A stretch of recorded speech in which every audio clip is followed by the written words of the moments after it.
California is the biggest gun control troll state in America. California tries to pass gun control laws like their weed dispensaries pass out blunts for medicinal purposes. I just can't wrap my mind around why California is so dead set on making their citizens victims. Hollywood is the epicenter for the glorification of violence, yet want to lead the charge for gun control.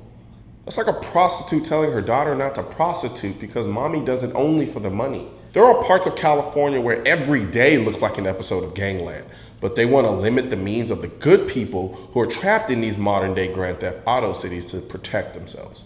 When you make laws that only law-abiding citizens follow, but are ignored by criminals, you essentially handicap the good and empower the bad. Maybe I could understand gun control zealotry from California if the current overreaching gun control laws made California a utopia.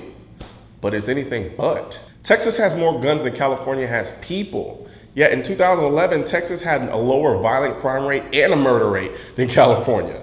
And that's what's saying the overall decrease in crime nationwide. So please, tell me again how more gun control makes people safer?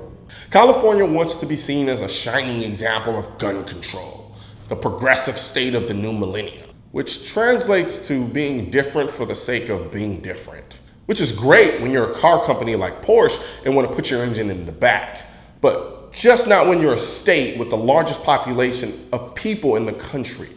And let's not kid ourselves. No one's using the state that elected the Terminator as governor as an example on how to do things. California can barely house the current population of inmates as it is, yet they want to create more criminals by creating more confusing laws which would turn otherwise non-criminals into criminals.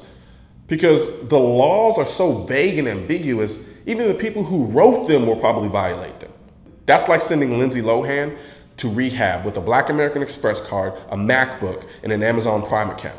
Now they want to put a tax on ammunition, like that's somehow going to stop anything. I know a desperate attempt to add revenue to a struggling budget when I see one. Like a bunch of gangbangers are going to decide not to do a drive-by because the ammo tax exceeded their drive-by budget for the fiscal year. But it will place a strain on the lady who's on a fixed budget who wants to go to the range every once in a while so she can operate her gun effectively. Or place a strain on the father who wants to bond with his son when they go hunting or to the range. So slow clap for California for nickel and diming their citizens to death while they roll a blunt with the pages of the Second Amendment.